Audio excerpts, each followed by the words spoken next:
Hello বন্ধুরা, good morning good morning good morning. কেমন আছো তোমরা? আশা করি সবাই ভালো আছো, আমিও বেশ ভালো আছি। আজ হচ্ছে বুধবার, তো এখন বাজে বুধবার এর ঘড়িতে ঠিক সকাল 6:30। তো হ্যাঁ, তোমরা ভাবতেই পারো এত ভোর ভোর কেন উঠেছি, কারণ আমার কাছে 6:30 মানে বেশ ভোর। সেটা আমার প্রথম দিন ভিডিও থেকেই আমি সেটা বলেছি। তো যাই হোক, উঠেছি। উঠে দুই ঘরের বিছানা গুছিয়ে নিলাম, কান্তিবাবুর ঘরের আমার ঘরের যেগুলো বাসি বিছানা তুলে ঘরগুলো ঝাড় দিয়ে নিচ্ছি। সকালের বাসি কাজ যেগুলো থাকে সকলের সংসারেই থাকে, আমারও তার অন্যথা কেন হয়, তো আমারও আছে। আর বাইরে বেশ হাওয়া দিচ্ছিল, তো ধুলোগুলো ঘরের মধ্যে ঢুকে যাচ্ছে, তো তার জন্য গেটটা আমি লাগিয়ে দিলাম। আর ওই চেয়ারের কভার যেগুলো বসা হয় বাইরেটাতে বসতে হয় লোকজন আসলে, কারণ আমার ওটাই বসার জায়গা। তো বসেছিল, কিছু লোকজন এসেছিল পয়লা বৈশাখ উপলক্ষে, আমাদের দোকানে পুজো হয়েছিল তাই। তো বাসি কাজ কমপ্লিট করে ফেললাম, গেটটাও জল দিয়ে ধুয়ে ফেললাম। মোটামুটি সকালের কিছুটা সামলাতে পেরেছি। এখন বসাবো হচ্ছে চা। চা খাবো, এখন বাজে 9টা। তো আমার পুজোর বাসন যে কটা ছিল ধুয়ে ফেললাম। বাসন, ফুল তোলা, বপুকে ওঠানো, গরম পড়ছে আজকে প্রচণ্ড। মোটামুটি কমপ্লিট, কাপড় চোপড় কেচে উঠলাম, এবার একটু চা বসাবো। আর চাটা বসাই। আর হয়েছে কি বলতে গেলাম, আর ওই যে আমার সুপুত্র বাইরে বসে আছে, ওর বাবা মাছ আনবে, সেই মাছও খাবে, তার জন্য বাইরে বসে আছে। ও থাক, আমি চাটা বসিয়ে নিই, ঝটফট করে চা খাই। আর ঘরের মধ্যে কিছু জামা কাপড় রয়েছে, সেগুলো ভাঁজ করবো। দেখি কান্তির কি টিফিন রেডি করবো সেটাও বুঝতে পারছি না, কি করব বুঝে উঠতে পারছি না। কী বা বানাবো, ওটস দেবো না ছাতু খাবে না কি খাবে, মাথায় আসছে না কিছু। ভীষণ গরম বন্ধু ঘরে। এই যে না, কাপড় কাছে না হলে তো জামা কাপড় গোছানো যায় না। বাসি কাপড়ের কাজগুলো সেরে নেব, রান্নাটা একটু ভালো করে গুছিয়ে নেব। আর বেশ গরম পড়ছে আজকে, ভালো গরম লাগছে।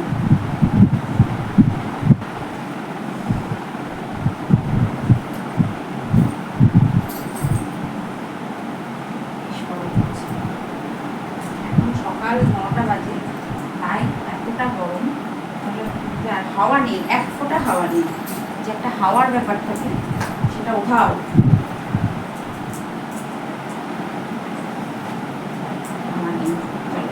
করে গুছিয়ে নেব। তো কিছুদিনের কাঁচা জামা কাপড় ছিল, সেগুলো আর ভাঁজ করে উঠতে পারিনি। কালকে পয়লা বৈশাখ ছিল, দোকানে পুজো ছিল। যাই হোক, কালকেও কিছুটা গুছিয়েছিলাম। আর এগুলো সেই যে দিদা মারা গেছিলো সেদিনকে কেচেছিলাম, তো গামলায় ভর্তি করা ছিল, সেগুলো আজকে গোছাচ্ছি। কারণ আর এই শাড়িটা দেখো, এই শাড়িটা আমার মেজ ননদ দিয়েছে, মানে আমার মেজদি দিয়েছে, তো সেটাই দেখালাম তোমাদের। এই ঘরটাও গুছিয়ে ফেলেছি, কান্তিবাবুর ঘরটাও গুছিয়ে ফেলেছি, আংলাটাও গুছিয়েছি। অনেক জামা কাপড় ছিল, তো সেগুলো সব গুছিয়ে ফেললাম।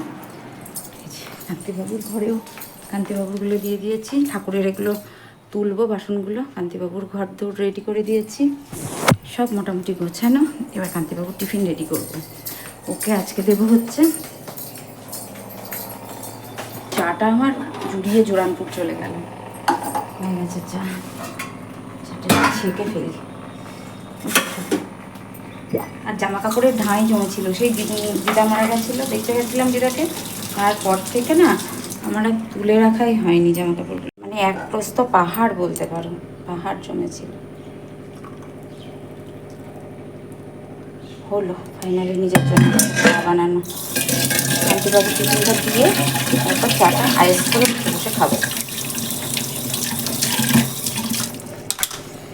এখন আমার সমস্ত কিছু কমপ্লিট হলো। এই টাইমটা আমার টাইম, মানে মি টাইম যেটাকে বলে, সেটাই। মানে হাঁপিয়ে গেছি সকাল থেকে, আজকে প্রচণ্ড গরম করছে। রান্না বসাবো, প্লেন মাছের ঝোল করবো পাতলা করে, আর ভেন্ডির তরকারি, এ দুটো হলেই হয়ে যাবে। আর কিছু করবো না, হাফচা গাবচা ভালো লাগছে না। আর কান্তিকে দিলাম এখন ছাতু, অল্প 1 চামচ মতো মুড়ি, পেঁয়াজ, শসা, কাঁচা লঙ্কা, একটু লেবুর রস দিয়ে দিয়েছি, একটু লবণ, ওটাও খাবে করবো। সবই আছে, ওটস আছে, দই আছে, চিড়ে আছে, কিচ্ছু খাবে না, তাই খাবে। ওগুলো রুটি খাবো না গরম, ঠিক আছে। সুন্দর করে মাখিয়ে ঢুকিয়ে টেবিলের ওপর রেখেছি, আমি খেয়ে চলে যাবো, দুপুরে এসে ভাত খাবে। আমি একটু চা খাই আগে, মাথা ধরেছে। কাটতে পারছি না, এটা নিয়ে বললাম। তো এখানে কাঁঠাল আর কাটলাম, কালকে ঘন্ট করেছিলাম, আজকে আলু কাঁঠালের পটল দিয়ে একটা দম মতো করবো। যেহেতু চিংড়ি মাছ দেওয়া যাবে না, কান্তিবাবুর খাওয়া বারণ, তো যার জন্য। আর আমার না এই দাঁড়িয়ে দাঁড়িয়ে তরকারি কাটলে অতটা প্রবলেম হচ্ছে না, বসে একদম বানাতে পারছি না। তো এই যে আলু কাঁঠালটা সিদ্ধ করে নেব, দিয়েছি হলুদ আর কিছু না। তো এটা সিদ্ধ হয়ে যাক, তারপরে পটলটা কেটে ভালো করে ভেজে নেব ছাকা তেলে। আর সব কোথায় গেল কি জানি। আর ওই যে টুকটুকিকে ওর বাবা দিয়ে গেছে, টুকটুকি খেয়ে ঘুমাচ্ছে। আর একটা যে নিয়ে এসেছে না, তাকে কাকে জুটিয়ে এনেছে টুকটুকি, মানে সে অস্থির করে দিচ্ছে। তার খিদে কিছুতেই মেটে না, তার খিদে আমি মেটাতে পারছি না। পেটে যে তার কী আছে গোবিন্দই জানে। খেলো, মাছ আনলো, খেলো, তবুও সেই এখনো দুধ দিলাম এক বাটি। আমার টুকটুকি দুধ খেলো না, আমার টুকটুকির একটু নাক বেশি তো, দুধ খেলো না। ও সেই দুধগুলো খেলো, খাওয়ার পরেও সেই এখনও ওই দেখো, ঠিক আছে, এটা টুকটুকির বন্ধু, টুকটুকি জুটিয়ে এনেছে। ওই দেখো, টমেটো দেবো, আদা, রসুন, পেঁয়াজ আর একটু পটল দেবো ভাবছি। ওই দেখো, দেখেছো টুকটুকি জুটিয়ে এনেছে, দেখো চিৎকার করে যাচ্ছে। তো বসে কাটতে পারছি না, দাঁড়িয়ে দাঁড়িয়ে কেটে নিচ্ছি। যার জন্য আমি এরকম একটা বটি কিনেছি, যাতে আমি দাঁড়িয়ে দাঁড়িয়ে সবজিটা বানাতে পারি। কাঁঠালে বেশি ঝাল লাগে না। আর মাছ করব, মাছ আছে, আর শাক রয়েছে কালকের একটু, ওই হয়ে যাবে, আর কিছু করবো না। বাবা অনেকগুলো রয়েছে তো। লঙ্কা মাছে দেবো, মাছের মশলা, ওই মশলা একবারে করে নেবো। মাছটা শুধু ঝোল করব পাতলা করে, কারণ হচ্ছে কান্তিবাবু খাবে আর আমি একবেলা খাবো। মাছটা শুধুই করব, একবেলা খাবো বলতে গেলে আমি বিকেলে যাব হচ্ছে আমার বাবার বাড়ি, অল্প করেই করলাম সবজি। বাসি তরকারি কেউ, বাবা মশা, বাসি তরকারি কেউ খেতে চায় না, তো যার জন্য অল্প একটু পটল দেবো, দিয়ে সবজিগুলো কেটে নিই। অর্ধেক কাটা হয়েছে, বাকিগুলো কেটে নিই।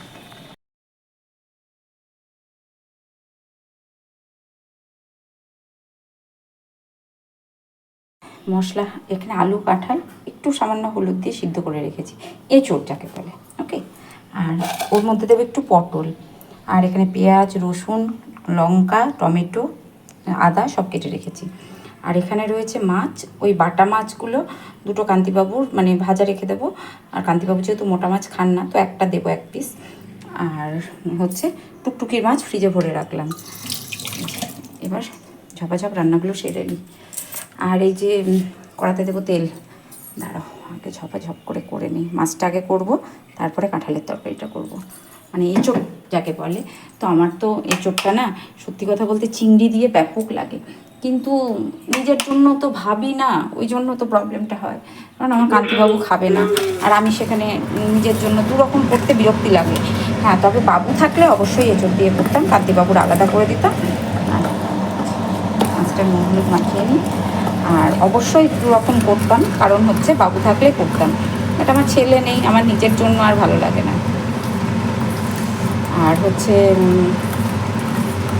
ঝটাপট করে রান্নাগুলো করে নিই। আর আজকে এই দুটো পদই করবো, আর কালকে শাক রয়েছে বললাম একবার। তো তোমরা হয়তো আমার এক কথা বারবার শুনতে শুনতে বোর হয়ে যাচ্ছ, বাট না, আমি এক কথা বারবার বলেই যাই, এটাই আমার হচ্ছে স্বভাব, কিছুতেই মানে পাল্টাতে পারছি না গো। আর ওই দেখো বাইরে দেখেছো কেমন রোদ্দুর উঠেছে। আর ওই যে টুকটুকি যাকে ডেকে নিয়ে এসেছে, টুকটুকি অঘরে ঘুমাচ্ছে জানো। আর যাকে ডেকে নিয়ে এসেছে ও আবার খেলো, আবার খেলো, খেয়ে তবে গেল। আর টুকটুকি অঘরে ঘুমাচ্ছে। ঝটাপট করে নিই, মাছটা ভাজতে দিলাম, ভেজে নিই, ভাতের চাল ভেজাতে দিয়ে দিয়েছি। মাছের ঝোল ফুটছে, একদম পাতলা করে মাছের ঝোল করেছি। আর কাঁঠালের তরকারি আর শাক ভাজা, আর কান্তিবাবুর একটু মাছ ভাজা রেখেছি, মাছ ভাজা খেতে ভালোবাসে। আচ্ছা, ঝোলটা নামাবো, নামিয়ে বেশি ঝোল করবো না, অল্প ঝোল করবো, ঝোল খাওয়ার লোক নেই।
দুপুর বন্ধুরা, এখন বাজে 2টো। আমার স্নান পুজো কমপ্লিট, বুবুর ব্যাগ গোছানো কমপ্লিট, আমি যেটা করবো সেটা বেড করা কমপ্লিট, সব মোটামুটি হয়ে গেছে। এবার দুপুরে খেয়ে দিয়ে বেরিয়ে যাবো, কারণ কান্তিবাবু আসুক, তারপর খাবো, খেয়ে বেরিয়ে যাবো। এই হচ্ছে ব্যাপার। হ্যাঁ, খেয়ে দিয়ে বেরিয়ে যাবো বলতে গেলে সেই 4:30 বাসটায় যাবো। 4:30 বাসটা মারা বাজারে থাকবো, একবারে মায়েদের সাথে দেখা করে চলে যাবো। আমার সমস্ত গুছিয়ে নেওয়া কমপ্লিট হয়ে গেছে। আর আমার না রাত্রে ঘুম হয়নি, দেখেছো যেমন ডাক্তার সার্কেল করেছে। এত মেকআপ চৌকাপ মেরে থাকি, তাও দেখেছো সার্কেল করেছি আজকে। কান্তিবাবু এখন আসলো না কেন কি জানি। এখানে রয়েছে 2 টুকরো মাছ ভাজা আর একটু শাক। মাছ ভাজাটা আজকে, শাকটা খাবো। ওকে। আর এখানে করেছি হচ্ছে কাঁঠালের, আলু কাঁঠালের দম, মানে এঁচড়ের দম যেটাকে বলে, ওটাই। ডালটা ফেলে দেবো, এগুলো ফেলা যাবে। আর এখানে করেছি মাছ, একদম শুকনো শুকনো করে। আর এখানে রয়েছে ভাতটাও বেশি করে করা হয়ে গেছে। আর এই হটপটে রয়েছে রুটি। তো এই যে বাসে উঠে পড়েছি। বাসে এখন বাসটা পলাশি বাস স্ট্যান্ডে থেমেছে। তো কিছু মালটাল নামছে, আর আমি বসে বসে ভাবছি যে কখন ছাড়বে। গরম করছে, গরম লাগছিল, তো কখন ছাড়বে সেটাই ভাবছিলাম। শুভ সন্ধ্যা। তো আমি এসেছি বাবার বাড়ি, আর এসে চা খেলাম, ঋতু চা করলো। আর এই যে আমার বাবা বসে আছে, আর আমার মা গিয়েছে বাজারে। তো ছোনা বাবাটাকে ওর মা একটু বকেছে, তার জন্য ছোনা বাবাটার একটু দাঁত পড়ে গেছে। এই দেখো, দেখেছো, ছোনা বাবাটার দাঁত পড়ে গেছে। ছোনা বাবা এখন একটু লাড্ডু খাচ্ছে। তো ওর মা বকেছিল, আমি আবার এসে একটু তুললাম যে ওঠো বাবু, ওঠো বাবু, ওঠো। তখন বাবু উঠলো। আর মারা গেছে বাজারে। আমি আসলাম। বাসের মধ্যে আমার একটু আসতে সমস্যা হয়, তার জন্য খেয়ে উঠে। তোমারও হয়, আমার বাবুরও হয়। খেয়ে উঠেই এসেছি। আর খুব শরীরটা খারাপ করছিল বাসের মধ্যে। তো তারপরে আমি সোজা বাড়ি চলে এসেছি।